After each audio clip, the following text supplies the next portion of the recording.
Eu acho que a PEC dos gastos, a PEC que cria esse teto dos gastos, eu posso estar tendo um otimismo meio psicodélico, mas eu acho que, a partir dessa PEC, se ela for realmente implantada, se o Congresso não criar algumas jabuticabas e acabar inviabilizando esse negócio no meio, o governador, o prefeito, ele passará a ser julgado pelas decisões dele de gasto, ou seja, onde que ele vai botar o dinheiro, o escasso dinheiro do Estado brasileiro. Vai ser no bolso do funcionário público, no fundo de pensão, no fundo de pensão, no regime próprio de previdência o Pezão, o governador Pezão, na sexta-feira, anunciou que quer criar uma contribuição de 30% sobre o salário do funcionário para poder pagar a previdência. E disse que o Estado, tem uma entrevista hoje ao Valor, ele disse que o Estado já pode, pela legislação, demitir funcionário, que é um negócio inédito no Brasil. Só teve um presidente que tentou fazer isso, que foi um tal de Fernando Collor, que botou em disponibilidade metade dos funcionários da União e terminou daquele jeito, né? Não por isso, talvez não por isso, sei lá, talvez com tudo junto, misturado. Mas o fato é que eu acho que vai ser interessante na política de desenvolvimento regional, a partir daí, eu acho que essa coisa do teto dos gastos tem que começar a ser considerada no debate. O governador pode passar a ser julgado pelo dinheiro que ele gasta com educação, com saúde e, portanto, com desenvolvimento de vantagens comparativas. Por exemplo, ter um capital humano de melhor qualidade que pode atrair uma empresa a se instalar no seu estado, né? Mas isso, como eu disse, pode ser um otimismo psicodélico. Eduardo Guardia, então, vai poder falar um pouco, que é o secretário executivo da Fazenda, e ele pode diminuir aqui o nosso otimismo ou aumentá-lo, né? Espero aumentá-lo, Cristiano. Bom dia a todos. Queria primeiro agradecer ao Bernard pelo convite, e lhe agradeço por 2 motivos, Bernard. Primeiro, ver vários bons amigos aqui que eu não encontrava há muito tempo, e, em segundo lugar, porque em quase 5 meses no governo, um pouco mais de 4 meses no governo, é a primeira vez que eu tenho a oportunidade de falar sobre guerra fiscal e reforma do ICMS. E quero dizer que eu já estive com todos os governadores, com todos os secretários de Fazenda, e já presidi 2 reuniões, as 2 últimas reuniões do CONFAS, e esse tema não foi sequer mencionado. Então, eu aqui corroborando o que a secretária Ana Carla falou, diz um pouco sobre o grau de prioridade que vem sendo dado ao tema. Mas a gente é persistente. Aqui, vários nessa mesa estão há 20 anos discutindo esse tema, e nós vamos ser persistentes, nós vamos continuar discutindo, porque esse tema é muito relevante. E aí, o que eu queria, nesses 20 minutos, rapidamente, aqui todos conhecem a problemática, o diagnóstico bem, mas eu queria falar um pouquinho, talvez, de algumas lições que a gente aprendeu ao longo desse debate, do momento recente, enfatizar um pouco alguns aspectos da urgência e relevância dessa discussão, que nós não podemos, de fato, perder o timing dessa discussão, e, rapidamente, alguns princípios que eu acho que devem estar por trás da conversa, como o Bernard falou. Primeiro, quando a gente fala de CMS e guerra fiscal, me lembra aquela frase que cai muito bem aqui, que para todo problema complexo tem uma solução simples que está errada, né? Aqui não tem saída fácil, porque a gente está falando de um problema fiscal, a gente está falando de um problema federativo e estamos falando de um problema de competitividade da economia. E num contexto onde a gente esticou a corda demais nas 3 dimensões. Então, nós temos um problema grave de competitividade, a gente tem uma questão federativa extremamente complexa, se eu não estou enganado, na questão do ICMS, só 2 estados, acho que Acre e Roraima, não têm ADIM contra os outros estados, então é uma complexidade enorme, e o fiscal, acho que eu não preciso falar sobre a situação fiscal que a gente se encontra. Então, esse é o contexto onde a gente retoma agora a discussão da reforma do ICMS. Essa discussão teve vários momentos. Eu queria lembrar um aqui. Em alguns momentos a gente bate na trave. Eu vou, talvez, não sei se todos lembram, em segundo semestre de 2005, CONFAS em São Paulo, a gente chegou a um acordo sobre convalidação de benefícios, um phase-out dos incentivos em 8 anos e, para surpresa de todos, o Ceará vetou a proposta que estava arredondada, acordada e fechada entre os supostos 27 estados, mas um estado, simplesmente, sem ninguém saber por que, resolveu que o acordo não valia e não foi adiante. A gente nunca conversou e nunca discutiu por que Ceará vetou uma coisa que estava acordada com 26 estados da federação, da relevância que a gente está falando, que se tivesse sido feito em 2005 já estava plenamente implementada hoje. Então, precisa de muita transparência nessas discussões para a gente entender o que está por trás. Algumas outras lições recentes que eu acho que a gente tem que ter muito claro como pano de fundo da discussão. Primeiro, não tem saída que não respeite a restrição fiscal. A gente já tentou esse caminho, deu errado, não adianta desonerar, não adianta não respeitar o fiscal, porque aí o resultado é desemprego, não crescimento, perda de competitividade, é tudo isso que a gente conhece. Então, não tem saída fácil que não respeite absolutamente a restrição fiscal do governo federal, do governo estaduais, dos governos municipais. Esse é um ponto que eu acho que é muito claro para todos nós. E também eu acho que a percepção sobre a viabilidade das saídas individuais, que talvez um pouco que a Ana Carla estava falando, de uma coisa que vai resolver um problema de um Estado, de uma empresa específica, isso não é algo mais sustentável, não funciona, a gente está numa situação em que tem que enfrentar o problema. Ao mesmo tempo em que eu digo isso, eu comecei dizendo que ninguém está, neste momento, discutindo o problema. A gente teve várias oportunidades para fazer uma reforma de ICMS, e lidar com a questão da guerra fiscal, com o país crescendo, com governos legítimos, com governos que tinham poder para fazer as coisas, e, infelizmente, a gente não conseguiu fazer. Então, não é questão de ser mais ou menos otimista, mas é um dado da realidade que a gente está num momento extremamente difícil para sentar e falar com o secretário de Fazenda sobre uma possibilidade de perda de arrecadação, dada a gravidade da crise fiscal que todos nós estamos enfrentando, inclusive o governo federal.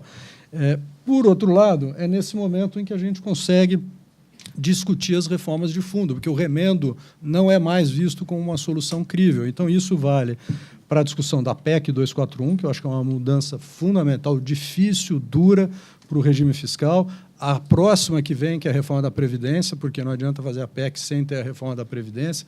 Mais difícil e mais complexa ainda a discussão de reforma da Previdência, mas essas coisas estão na mesa, estão sendo discutidas, tem uma demanda da população para discutir reforma trabalhista e também a tributária. Eu acho que são os grandes temas aí, junto com outro que está fora aqui do nosso discussão, mas é uma maior abertura comercial do Brasil, mas são temas relevantes que vão ter que ser enfrentados. Então, o meu otimismo, Cristiano, vem deste momento de crise, onde a gente vê um espaço para ter essas discussões na mesa e não dá mais para a gente discutir como um remendo. E, no caso do ICMS, eu acho que, pegando um gancho do Bernard, é que ou a gente vê a reforma do ICMS como algo que, de fato, vai contribuir para o crescimento, para o produto potencial, porque isso tem efeito em competitividade, tem efeito em crescimento, ou é muito difícil você vencer todos os outros obstáculos e dificuldades que tem atrás uma reforma do ICMS. Então, esse é o grande gancho. Hoje a gente entende que isso é tão disfuncional e que trava o crescimento do país, ou senão vai ser difícil, a gente vai continuar discutindo como a gente já vem discutindo há 20 anos. E um ponto que eu queria enfatizar, acho que todos conhecem, mas é sempre importante a gente frisar algumas coisas. Quando a gente olha no Brasil, e aí é um pouco da restrição do ponto de partida, né? A gente esticou demais em todas as frentes. Uma das dimensões disso é que a carga tributária brasileira já é alta. Então, compara o Brasil com os países emergentes, com os países da OCDE, a nossa carga é muito alta. Nós estamos no nível de país desenvolvido, todos vocês sabem disso, em torno de 33% do PIB. O ponto é que, quando eu olho a carga em si, eu vou ver que o imposto sobre renda, lucro e ganho de capital é menos de 6% do PIB. Quando eu estou nos Estados Unidos é 12%, Alemanha é 10%, Canadá é 14%, o Reino Unido é 11%. Isso significa o quê? Que no Brasil a tributação de bens e serviços é alta comparativamente aos demais países. Então, estou falando de uma tributação de bens e serviços que é alta num sistema tributário altamente ineficiente, como o Bernard e todos vocês já falou e todos nós aqui sabemos, e particularmente o ICMS, que deve dar 40% em números redondos da tributação sobre bens e serviços. Então, é o maior imposto, extremamente relevante e com todas as distorções que a gente conhece. Então, quando eu vejo que o tema não está como uma das prioridades, é problemático, porque isso aqui é um problema grave do país para a gente resolver. Grave para os estados, grave para a competitividade, grave para o crescimento do país. Então, e também, como você mencionou, era um dos pontos que eu queria aqui enfatizar, também para a atração de investidor estrangeiro, porque a hora que você se depara com a complexidade do sistema tributário brasileiro, complexidade barra insegurança jurídica, que é o quê? Isso é custo, é incerteza, isso é redução de investimento.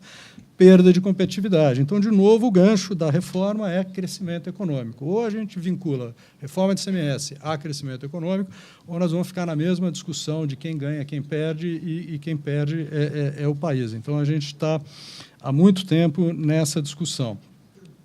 Então, isso simplesmente para dizer o óbvio. Eu acho que esse é um dos temas urgentes e relevantes que a gente tem que pôr na mesa para discutir. Então, tem que retomar as condições para discutir o tema do ICMS. Agora, não dá para ignorar o ponto de partida. O ponto de partida é uma enorme crise fiscal dos estados, uma dificuldade fiscal brutal do governo federal e uma discussão que tem custo de transição. Ela tem custo de transição e os agentes têm dificuldade para absorver o custo de transição. E o que eu estou querendo colocar aqui? Que eu acho que se a gente, em paralelo a essa discussão, não conseguir, de fato, atacar as questões que são centrais e fundamentais para entender o desequilíbrio dos governos estaduais, a gente não consegue avançar na reforma do ICMS. Eu estou querendo dizer da questão previdenciária e da questão de gasto de pessoal, porque eu concordo com você, não é o incentivo fiscal que levou ao desequilíbrio dos governos estaduais, não é o pagamento de juro da dívida que foi refinanciada lá no início do ano 2000, no final dos anos 90, que levou os estados a uma situação de insolvência. O que levou a uma situação de insolvência é um comprometimento médio de gasto de inativo, que está em torno de 40%, na média, alguns estados já é quase do tamanho superior à folha de ativos, e um crescimento vertiginoso dos gastos com o pessoal no período recente, só para citar o exemplo do Rio de Janeiro, está nos jornais, crescimento real nos últimos anos, extremamente elevado, de 2009 para 2014, cresceu várias vezes acima da inflação. Então, não é estado que aguente viver com essa trajetória, e é essa a essência do problema que a gente tem que enfrentar.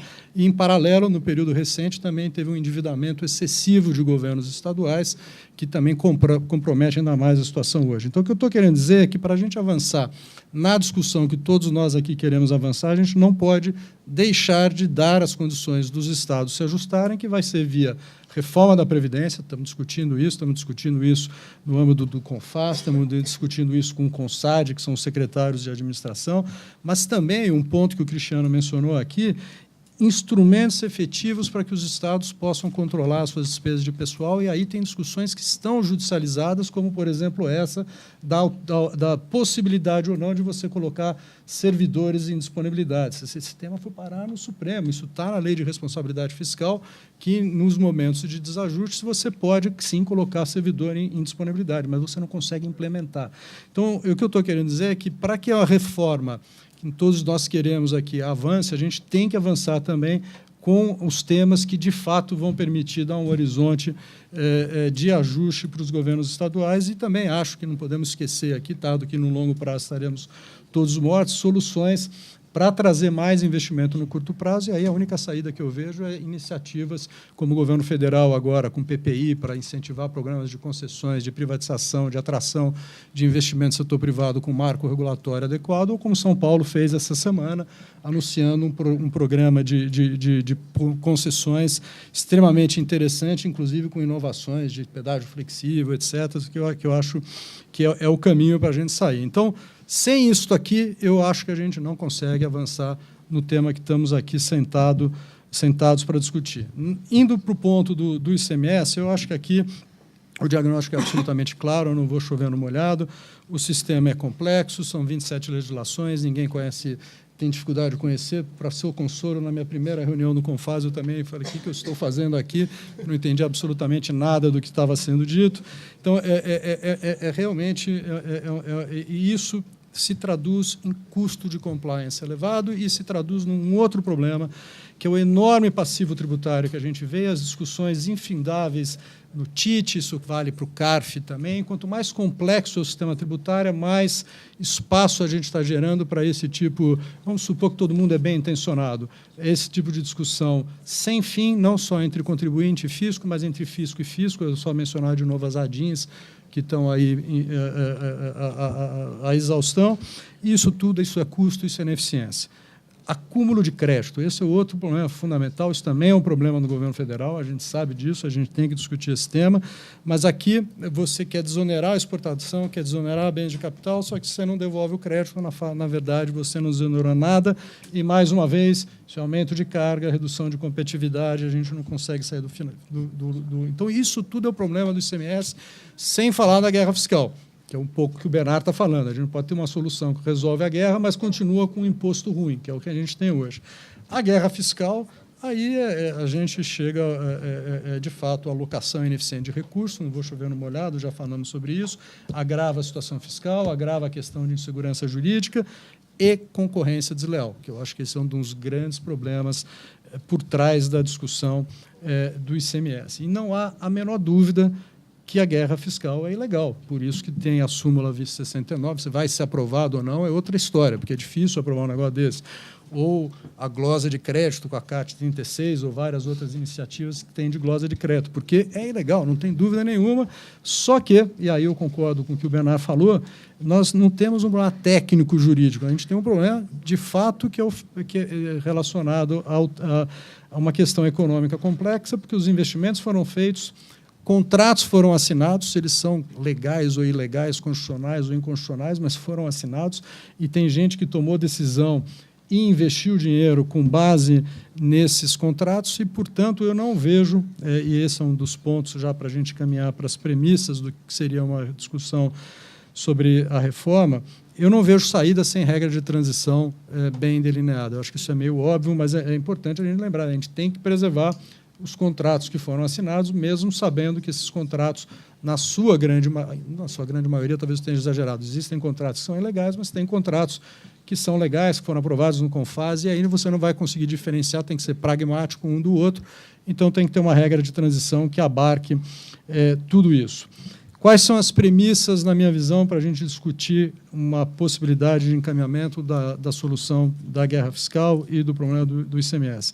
E aí, concordando também com o Bernardo, quando eu olho todas as soluções que estão na mesa, o PLP 54, Convênio 70, Convênio 42, PRS 1/2003, Emenda Constitucional 197, que a gente não mencionou aqui, PLS 106, que vem junto para criar Fundo de Desenvolvimento, cada uma delas, isoladamente, não soluciona o problema, não dá uma saída organizada, e isso preocupa, porque você tem que ter uma coordenação de instrumentos ou de atos legais para ter uma saída organizada desse negócio que a gente não está vendo em nenhuma das iniciativas isoladas, e a ordem que você aprova essas coisas faz diferença também. Então, sem querer me alongar muito, já indo direto nas premissas, quais são os pontos que eu acho que teriam que ser observados nessa discussão que eu espero que volte à mesa? Uma como eu já falei, a absoluta necessidade da regra de transição para os benefícios existentes. Tenham sido concedidos por unanimidade no CONFAS ou não. Então, se a gente não abarcar tudo, politicamente você não sai do lugar. Este é um ponto. Segundo, que isso está no PLP 54, eu acho que é fundamental essa obrigação de explicitar tudo na largada. Então, tudo tem que ser explicitado, o que não foi explicitado na largada está fora, não será recepcionado, não será aceito. Então, porque isso começa a dar, na sua linha, Elcio, uma possibilidade de você, inclusive, começar a ter alguma discussão racional sobre o custo e benefício do que foi dado, porque tem muita coisa que não faz o menor sentido mesmo. E aí isso tem que ser colocado na mesa. Então, a transparência e explicitar o benefício na largada é fundamental. O ponto que talvez eu tenha a maior divergência do que você colocou, Bernardo, e não é simples, eu reconheço, é se a gente deve ou não estender para a concessão de novos benefícios. Eu entendo o teu argumento está absolutamente correto, mas eu tenho a impressão que aqui a gente teria que ter passar uma linha e não aceitar mais novos benefícios, talvez, evidentemente, só aqueles que, de fato, tenham sido aprovados por unanimidade no CONFAS, mas eu acho que a gente teria que ser um pouco mais duro com relação à concessão de novos benefícios, porque sem isso e sem um phase-out, que é o outro ponto que você colocou, a gente vai empurrar o problema para frente, vai achar que daqui 15 anos acaba o período de transição.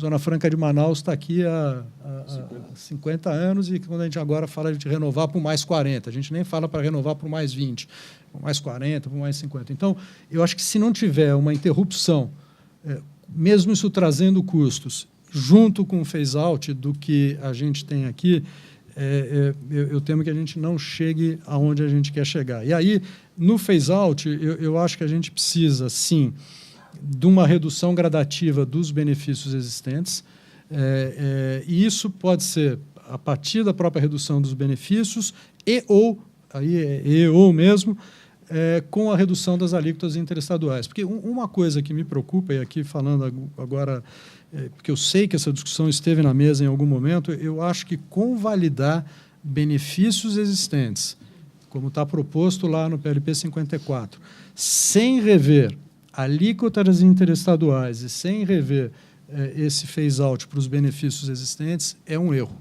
A gente não deveria ir por um caminho desse, e eu estou falando isso porque eu já ouvi algumas conversas sobre que essa poderia ser uma alternativa. Eu acho um erro a gente convalidar sem ter claro para onde a gente está indo, sem ter uma regra de transição definida, que, na minha percepção, passa, sim, pela questão da redução das alíquotas interestaduais. Você traz um ponto, e o Carlos também é extremamente relevante, que é o acúmulo de crédito.